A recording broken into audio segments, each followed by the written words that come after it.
Hello বন্ধুরা, সবাই কেমন আছো? আমি জয়ন্তী নিয়ে আসলাম তোমাদের জন্য আর একটা নতুন রেসিপি। তো চলো দেখা যাক। আজ আমি তৈরি করে দেখাবো অসম্ভব টেস্টের একটা সিমের রেসিপি। সিম দিয়ে চিংড়ি মাছ ভর্তা। রেসিপিটা দেখো, আশা করি ভালো লাগবে। এই রেসিপির জন্য আমি এখানে নিয়েছি 10-12টা সিম। আর দেখো, সিমগুলোকে আমি এরকমভাবে দুই সাইডটা কেটে মাঝখানের এই সিটটাকে সাইডের ফেলে দেবো। একই রকমভাবে প্রত্যেকটা সিমকে আমি এরকমভাবে দেখো দুই সাইড ফেলে সিটটা ফেলে নিচ্ছি। আর এই দিকে আমি দিয়ে দিয়েছি গ্যাসের উনুনে একটা কড়াই, আর জল দিয়ে দিয়েছি পরিমাণ মতন। জলটা ফুটে গেলে আমি সিমগুলো ধুয়ে দিয়ে দিয়েছি, আর একটু লবণ দিয়ে দিয়েছি। দিয়ে আমি ভালো করে এটাকে হাফ সিদ্ধ মতো করে নিচ্ছি। ঢেকে আমি সিদ্ধ করে নিয়েছি। দেখো, এবার আমি সিমগুলোকে জল ঝরিয়ে নিচ্ছি। সিমগুলো তোমরা চাইলে মাঝখান দিয়ে কেটেও দিতে পারো। সিমগুলো খুব বেশি বড় না, এই জন্য আমি গোটা গোটা দিয়ে নিয়েছি এরকমভাবে। এই দেখো, এবার আমি জল ঝরিয়ে ঠান্ডা করে একটা মিক্সির বাটিতে দিয়ে দিলাম। আর এর সঙ্গে আমি দিয়ে দেব 8-10 কোয়া রসুন দিয়ে দিচ্ছি, আর দিয়ে দিচ্ছি ঝালের জন্য 4টে কাঁচা লঙ্কা দিয়ে দিচ্ছি। আর দিয়ে দেবো এখানে ছোট ছোট চিংড়ি মাছ, 10-12টা চিংড়ি মাছ দিয়ে দিয়েছি দেখো। দিয়ে এবার আমি এই সমস্ত কিছু পেস্ট করে নিচ্ছি। আর এইদিকে গ্যাসের উনুনে আমি বসিয়ে দিয়েছিলাম একটা কড়াই, আর দিয়ে দিয়েছি পরিমাণ মতো সর্ষের তেল। আর তেলে দিয়ে দিলাম ফোড়নের জন্য হাফ চামচে কালো জিরা আর একটা শুকনো লঙ্কা। ফোড়নটাকে একটু আমি নেড়ে নেব। নেড়ে তার মধ্যে দিয়ে দিচ্ছি আমি একটা ছোট সাইজের পেঁয়াজের কুচি। পেঁয়াজটাকে হালকা লালচে করে ভেজে নিচ্ছি। দেখো, পেঁয়াজটাকে খুব বেশি ভাজবো না, হালকা একটু লালচে করে আমি একটু ভেজে নিচ্ছি মিডিয়াম ফ্লেমে।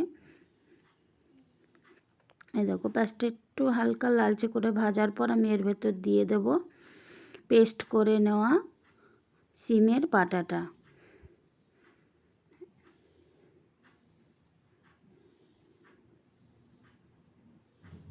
সমস্ত সিম বাটাটা আমি দিয়ে দিলাম।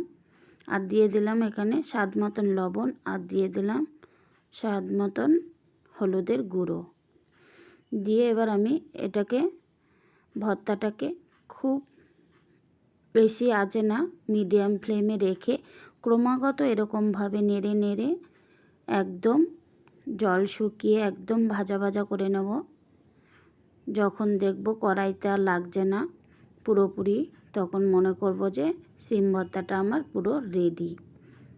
একটু টাইম দিয়ে এটা একদমই কম আছে এরকমভাবে নেড়ে নেড়ে ভাজা ভাজা করে নিতে হবে। দেখো,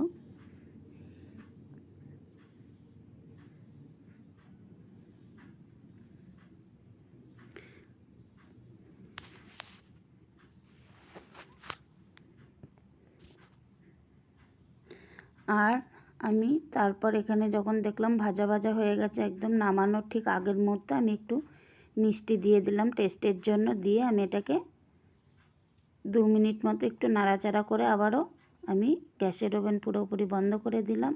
আর একটা পাত্রে আমি নামিয়ে নিলাম। এইভাবে আমি তৈরি করে নিলাম বন্ধুরা সিম আর চিংড়ি মাছের ভর্তা। অসম্ভব টেস্ট হয় খেতে, গরম ভাতে কিন্তু অসম্ভব ভালো লাগে। আর খুবই সুস্বাদু একটা রেসিপি। তোমরা বাড়িতে অবশ্যই ট্রাই করবে, আশা করি ভালো লাগবে তোমাদের অনেক বেশি। আর আমার রেসিপিটি যদি ভালো লাগে তোমাদের, অবশ্যই আমার পাশে থাকবে। আর যারা আমার চ্যানেলটি সাবস্ক্রাইব করোনি, অবশ্যই সাবস্ক্রাইব করে রাখবে এরকম অন্য আরও নানান ধরনের রান্নার ভিডিওর জন্য। দেখা হবে বন্ধুরা অন্য কোনো ভিডিওতে তোমাদের সঙ্গে। ততক্ষণ সবাই ভালো থাকবে, সুস্থ